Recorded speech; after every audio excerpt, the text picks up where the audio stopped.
우리들의 신앙생활을 다양한 것들을 기준을 가지고 생각해 볼 때 우리의 신앙을 기다림이라고 하는 그 관점에서 바라보면 몇 가지의 유형이 나타나게 됩니다. 쭉 보시면서 여러분들은 어디에 해당되시는지 한번 생각해 보면 좋으실 것 같습니다. 첫 번째는 기다리다가 지쳐서 타락하거나 포기하는 유형입니다. 이 첫 번째 사람은 보통 하나님에 대한 신뢰가 그리 깊지 않은 경우에 종종 발생하죠. 성경에 보면 출애굽 당시 이스라엘 백성들이 그러했습니다. 출애굽기 32장에 보면 모세가 율법을 받기 위해 시내산에 올라갔고 시간이 흘러도 내려오지 않자 기다리다 지친 이스라엘 백성들 아론을 충동해서 금송아지 만들고 그것을 자신들을 인도하여 낸 신이라고 찬양했죠. 이것이 큰 화근이 되어서 결국 출애굽 1세대는 하나님께서 약속하신 그 약속의 땅에 들어가지 못하게 됩니다. 백성들이 금송아지를 만들 때 모세가 시내산에서 하나님께 받은 것이 율법입니다. 그런데 이 율법은 곧 하나님과 이스라엘 백성 사이에 맺은 언약이기도 했죠. 여러분, 언약은 약속입니다. 약속은 그것이 신실하게 지켜질 때, 그것이 신실하게 지켜지는 것을 전제로 했기에 그것을 언약이라고 부릅니다. 그렇다면 이 언약이라고 하는 것은 반드시 실행되어야 하는 계약이죠. 즉, 그 결과가 보장되는 계약이었다라고 하는 겁니다. 하나님과 이스라엘 백성 사이에 율법을 하나님께서 내려주실 때 그것을 언약으로 내려주셨다 함은 그 언약을, 그 계약을 성실하게 잘 이행하면 하나님께서 약속해 주신 그 보장된 그 결과를 얻게 되는 계약이 바로 하나님께서 모세에게 주셨던 그 율법이었죠. 그래서 만약에 이스라엘 백성들이 모세가 내려올 때까지 그 밑에서 잘 기다리고 있었다면 이 백성들은 그 언약 백성으로서의 자격을 충분히 보장받고 아마도 그들의 광야 생활도 좀 달라졌을 것이고 결과적으로 출애굽 1세대는 약속의 땅에 들어가지 못했지만 성경의 역사가 어떻게 바뀌었을지 알 수 없는 일입니다. 그런데 그 약속을 만들고 그 약속을 모세에게 주고 있는 그 시간에 밑에서 이미 약속이 문서화되기도 전에 그 약속을 먼저 파기하는 행동을 했다는 거죠. 그래서 그들은 계약이 실행도 되기 전에 이미 약속을 파기했기에 출애굽 1세대는 약속의 땅에 들어가지 못한 겁니다. 열심히 기도하고 또 열심히 노력하고 구하고 간구했지만 때로는 하나님께서 그 기도에 묵묵부답 어떠한 시그널도 보내지 않을 때 도대체 이 기다림은 언제까지 계속해야 하는지 의구심이 들면서 어떤 분들은 기도를 멈추는 경우가 있습니다. 그리고 기도만 멈추는 것이 아니라 원하는 결과가 나에게 다가오지 않았을 때 하나님을 부정하고 거부하고 떠나는 경우도 가끔 보게 됩니다. 그런데 여러분, 하나님과의 언약의 그 묘미가 뭐냐면 하나님이 보장해 주신 그 약속을 지키는 데 있어서의 묘미는 바로 기다림에 있습니다.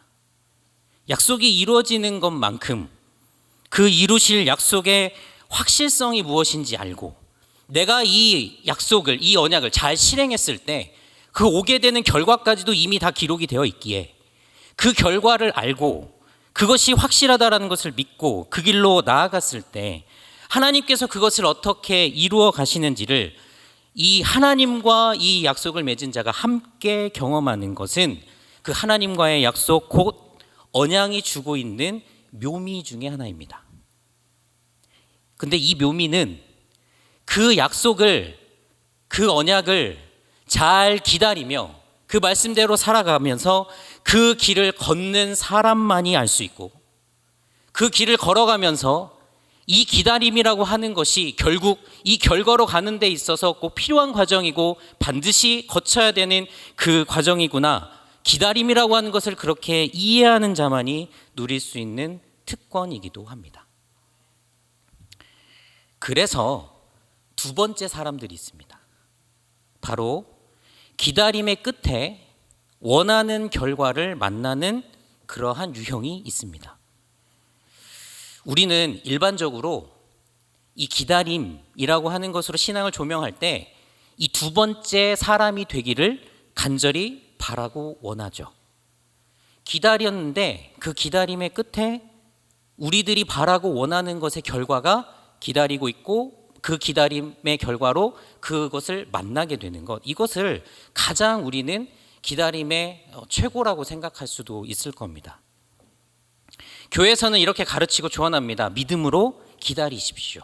그 믿음으로 기다리라는 이 교회의 가르침과 조언도 결국에 생각해 보면 우리가 원하는 어떠한 결과가 이루어지고 우리에게 주어질 것이라고 하는 그러한 소망이 있기 때문에 그 가르침과 조언도 수용하고 받아들이는 거죠. 성경에 보면 그 기다림 끝에 하나님께서 주시는 놀라운 그 약속을 성취한 믿음의 선조들이 여럿 있습니다. 대표적으로 아브라함은 100세의 아들 이삭을 만났고 한나는 귀한 아들 사무엘을 은혜로 받게 되었죠. 다윗은 고대하고 고대하던 그 언약궤가 자신의 성으로 들어오는 그것을 직접적으로 누리고 그것을 보게 되는 영광을 얻었고요. 70년 뒤에 바벨론 포로로 끌려간 유다 백성들 하나님께서 회복시켜 주시겠다라고 하는 그 약속을 믿었던 그 사람들은 다시 고국으로 돌아오는 은혜를 누렸습니다. 하나님의 그 신실하심을 끝까지 믿고 그 기다렸더니 하나님은 분명하신 그 결과로 약속의 성취로 응답해 주신다는 거죠. 우리는 그래서 이러한 하나님을 기대하고 기도합니다. 우리가 기도하기를 포기하지 않는 이유도, 우리가 기도를 놓칠 수 없는 이유도 하나님께서 반드시 이루실 것을 믿기 때문입니다. 하나님은 한 번도 우리를 실망시키신 적 없으시고 언제나 신실하셔서 우리와의 그 약속을 지키는 분임을 믿음으로 고백하고 있는 자는 결코 기도하기를 내려놓지 않는 것이죠. 그래서 약속을 성취하는 자는 그 과정을 한번 생각해 볼 때, 하나님께서 나에게 이러한 것들을 이루어 주셨구나. 내가 하나님 앞에 간구하고 바랐던 그 원하는 것을 하나님께서 이루어 주셨구나, 성취해 주셨구나 라고 하는 그것을 반추할 때 반드시 강조하는 게 있습니다. 그것이 바로 기도를 쉬지 않는 겁니다. 쉬지 않는 기도, 그것을 늘 강조하죠. 근데 여러분, 그 기도는 눈에 보이지 않습니다. 그 기도는 누구도 알아주는 거 아닙니다. 그 기도는 하나님과 그 사람 사이에 일어나는 아주 은밀하지만 그 성실한 관계 속에서 이루어지는 것이 쉬지 않는 기도입니다. 저는 대나무를 심어보지는 않았는데 찾아보니 대나무를 심어 놓으면 5년 동안은 그것이 자라는 것도 안 보이고 아무 기척도 없다고 합니다. 5년 동안 대나무를 심어놨는데 그 대나무가 5년 동안 어떠한 반응도 없대요. 그러다가 5년이 되면 그 5년이 되는 해부터 한 해 한 해 25m에서 30m씩 쑥쑥 자란다고 합니다. 그렇다면 5년 동안 땅 속에서는 도대체 무슨 일이 있었을까요? 땅 아래에서는 그 대나무의 뿌리가 종과 횡으로 뻗어가면서 무럭무럭 성장할 준비를 하고 있다 합니다. 결과가 나타날 때까지 그 힘을 비축하고 응축하고 있다가 때가 되었을 때, 그때가 되었을 때, 5년이 지났을 때 그때 마음껏 풍성하게 성장하는 것이 이 대나무의 성장 원리라고 합니다. 아브라함이 100세의 아들 이삭을 얻었죠. 그런데 하나님께서 그 아브라함에게 자녀를 약속하셨을 때의 아브라함의 나이가 75세입니다. 그러면 이삭을 얻기까지 무려 25년이라는 시간을 기다렸죠. 하지만 아브라함은 그 25년이라는 시간 동안에 기도를 멈추지 않았고 자신에게 주신 그 하나님의 약속에 대한 소망을 놓지 않았습니다. 요셉이 애굽으로 노예로 팔려갔을 때의 나이가 성경을 보면 17세, 17살입니다. 그리고 이 요셉이 바로에게 발탁이 되어서 총리가 되었던 나이가 30세죠. 13년간 그가 보낸 삶은 우리가 여기서 따로 설명하지 않아도 성경에 나와 있는 그 내용을 보면 고난과 아픔과 기다림의 시간이었습니다. 하지만 요셉은 자기와 함께 하시는 그 여호와 하나님의 손, 그 형통의 손을 결코 놓지 않았죠. 언제나 그 하나님의 신실하심을 신뢰했고 고난 속에서도 기도하며 믿음을 잃지 않았습니다.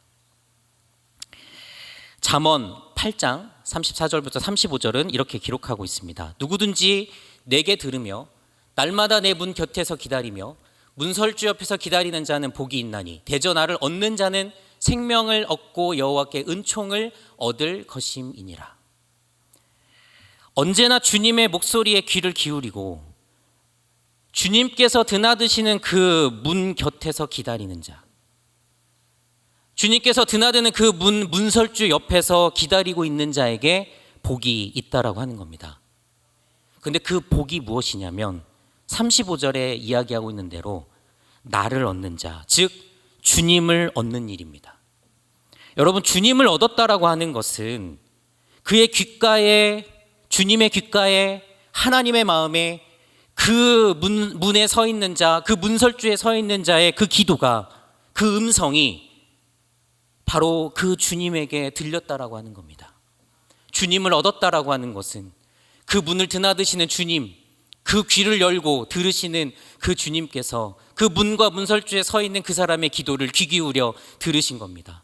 그래서 하나님께서 그 기도를 들으시면 결국 우리의 입장에서는 그 주님을 얻은 것이 되겠죠.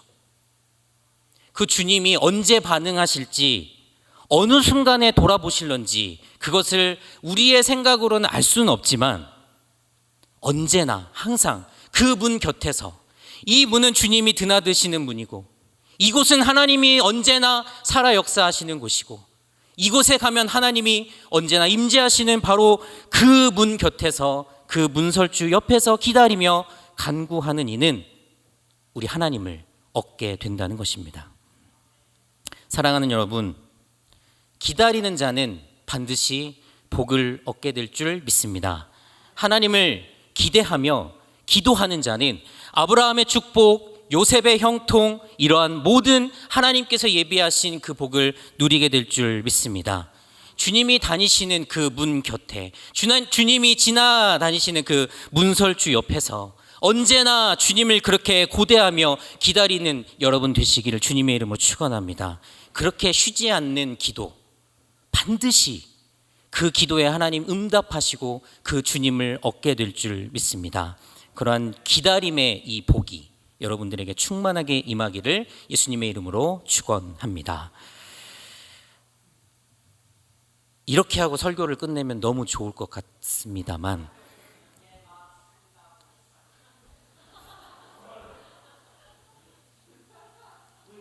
끝내라고 하는 얘기로 들리긴 합니다. 근데 한 가지 유형이 더 있어서 말씀을 이어서 해야 될 것 같습니다. 첫 번째 유형은 기다리다 지쳐서 포기하는 유형.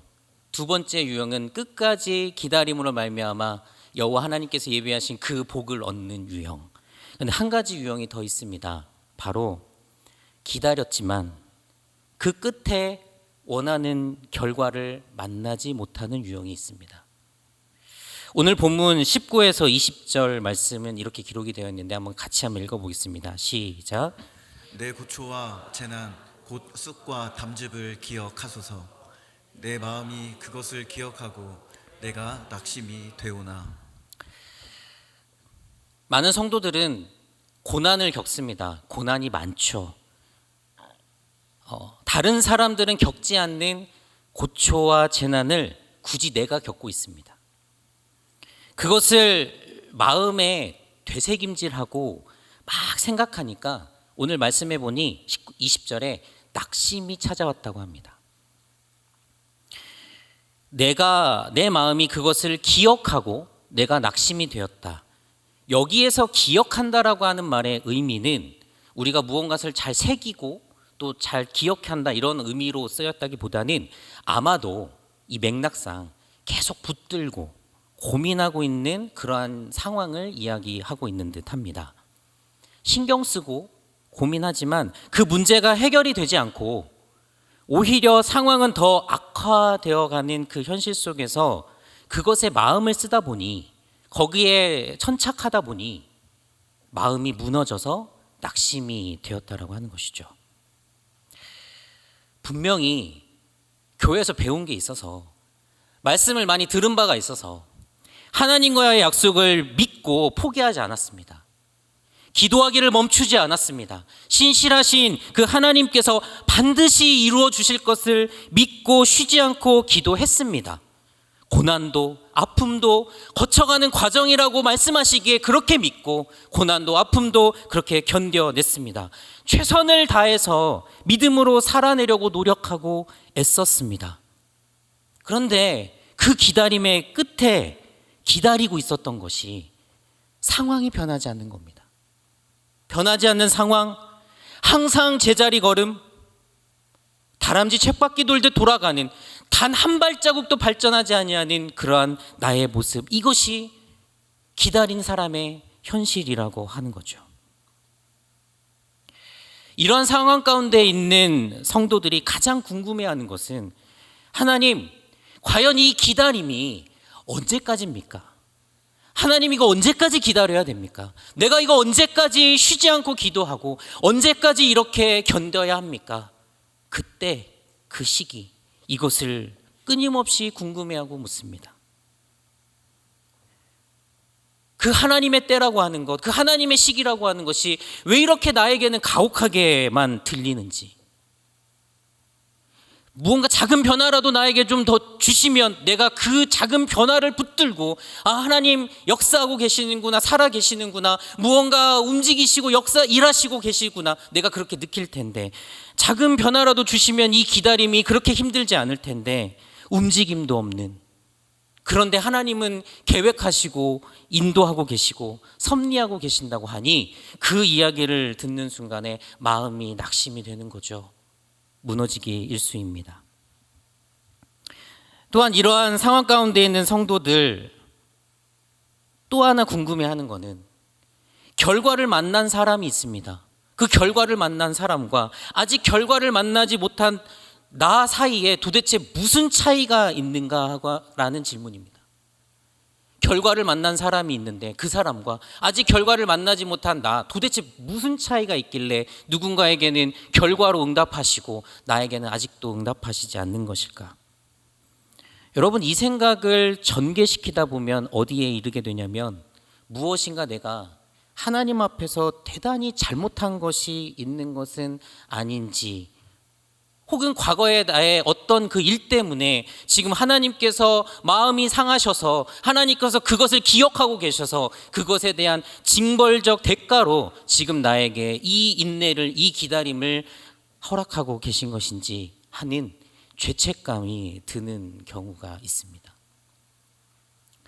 특별히 여러분들의 사랑하는 자녀들, 그 자녀가 아픔을 겪고 있고 여러분들의 자녀에게 뭔가 문제가 있는 그 상황에 직면했을 때 그것을 놓고 하나님 앞에 기도하고 엎드리고 끊임없이 나의 그 문제, 우리 자녀의 문제, 그것을 두고 기도하는 부모님들, 그 아이가 무언가 잘못되어 있고 무언가 그 아이가 부족한 부분들이 있다면 그것이 마치 내가 무언가 하나님 앞에 잘못한 것은 아닌가, 내 잘못이 우리 아이에게 전가된 것은 아닐까 두려워하고 괴로워하는 그 상황 가운데, 그 고통받고 있는 그 자녀의 고통 속에서 그 아이가 보는 데서는 울지 못하고 남몰래 그렇게 눈물을 흘리며 훔치며 살아가고 계신 분들이 적지 않은 것이 우리의 현실입니다.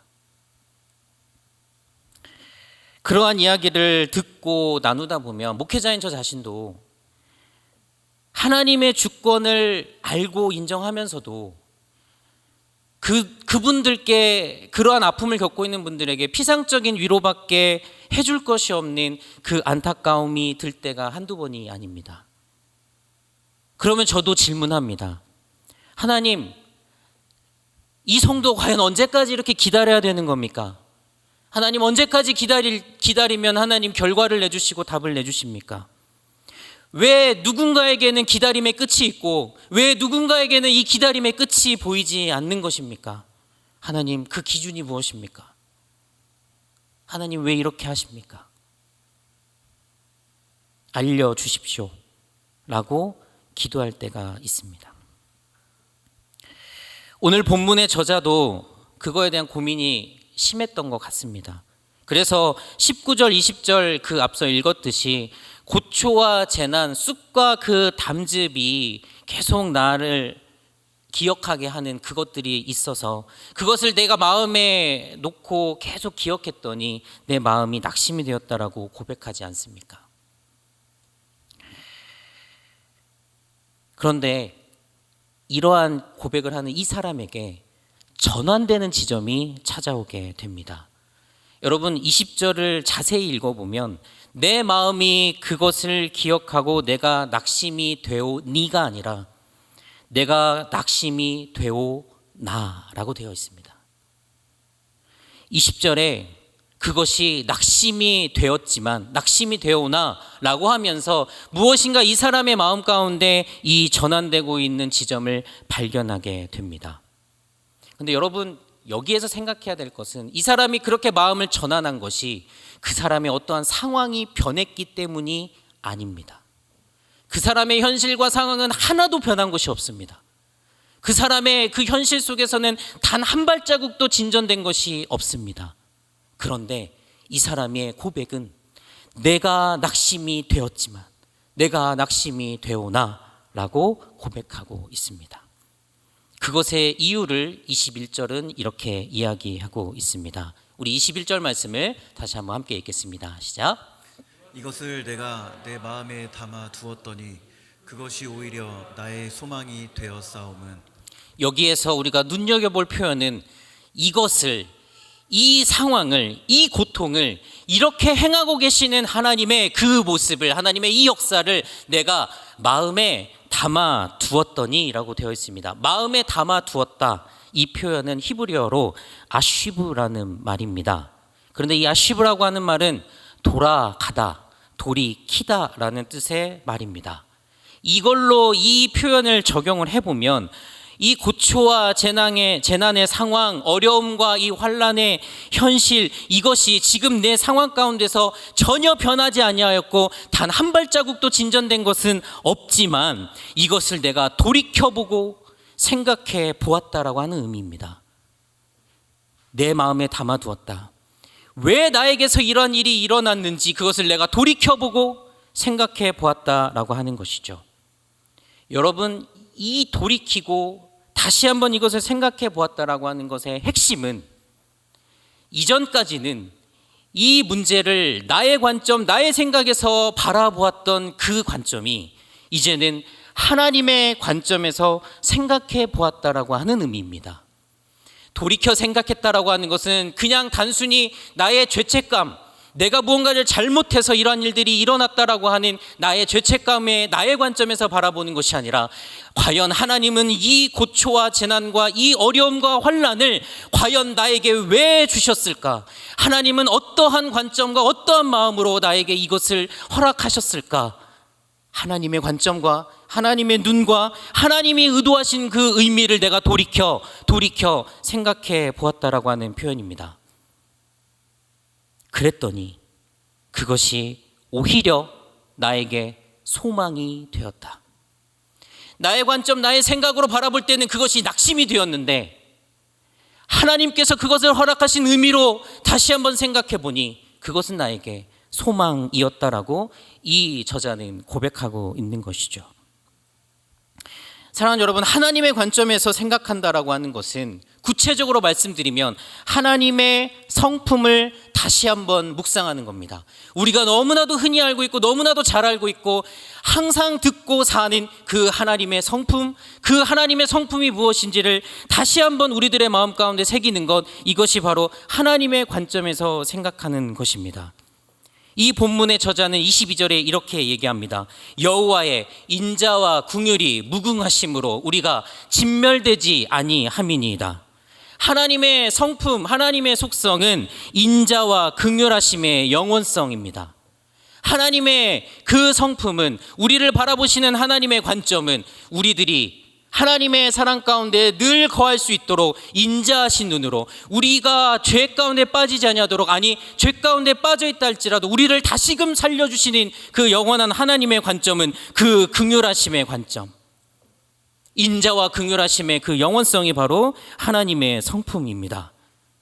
그래서 오늘 저자는 이렇게 말합니다. 그러한 하나님, 그 성품을 갖고 계신 그 하나님은 결단코 우리를 진멸과 파멸로 이끄시는 분이 아니라는 것을 다시 한번 상기시켜 주는 겁니다.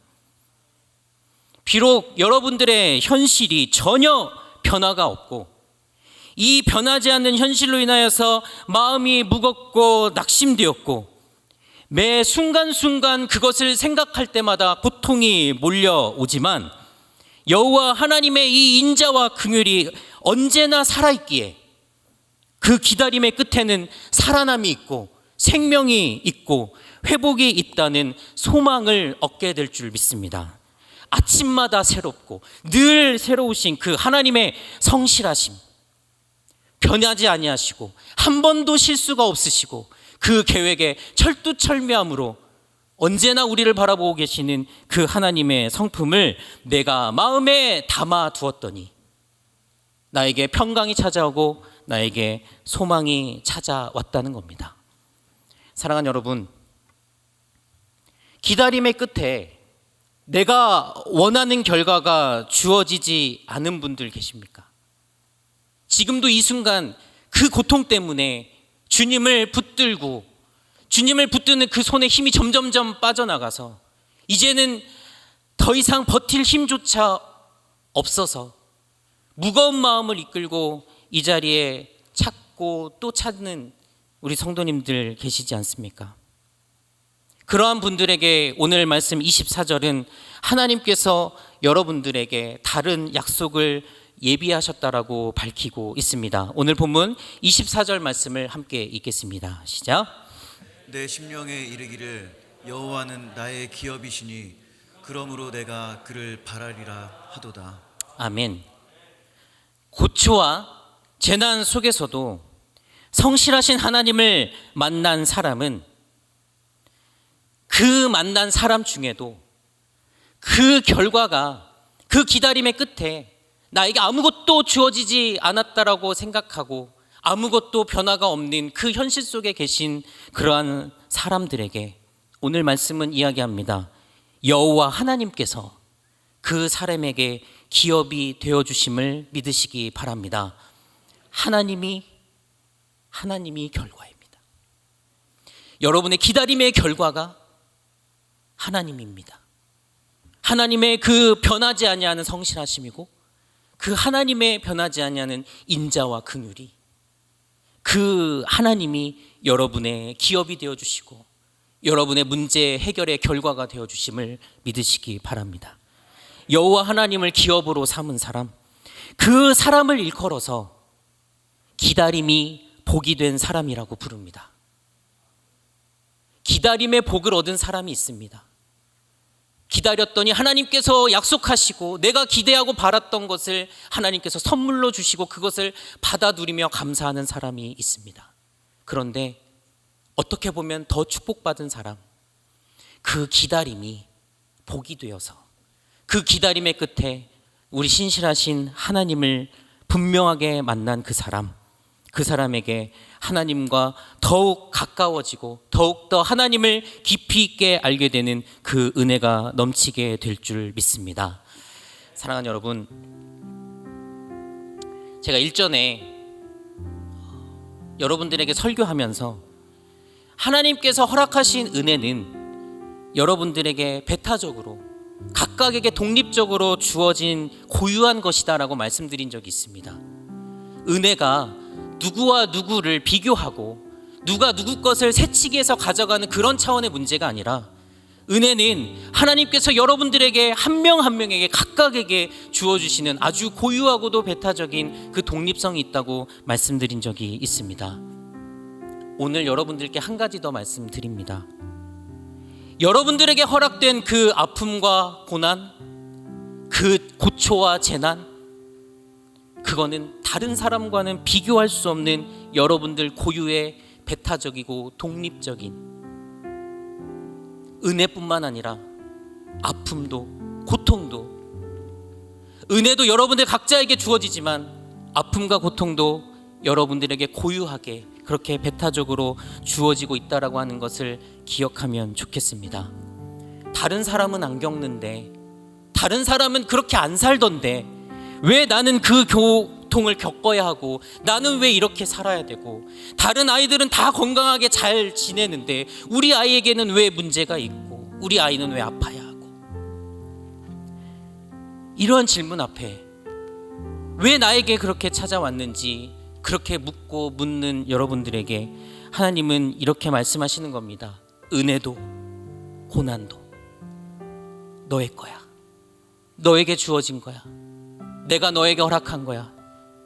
그렇게 말씀하시는 그 우리 하나님의 마음을, 하나님의 그 음성을 듣기를 간절히 바랍니다.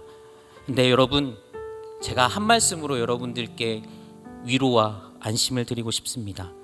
우리는 우리를 향하신 그 은혜도 주시고 아픔도 배타적으로 독립적으로 주시는 그 하나님의 마음이 무엇인지를 우리는 꼭 성경을 통해서 확인해야 합니다. 예레미야애가 3장 33절 기억하기도 쉽습니다. 예레미야애가 333입니다. 여러분 큰 목소리로 함께 같이 읽어보면 좋겠습니다. 시작.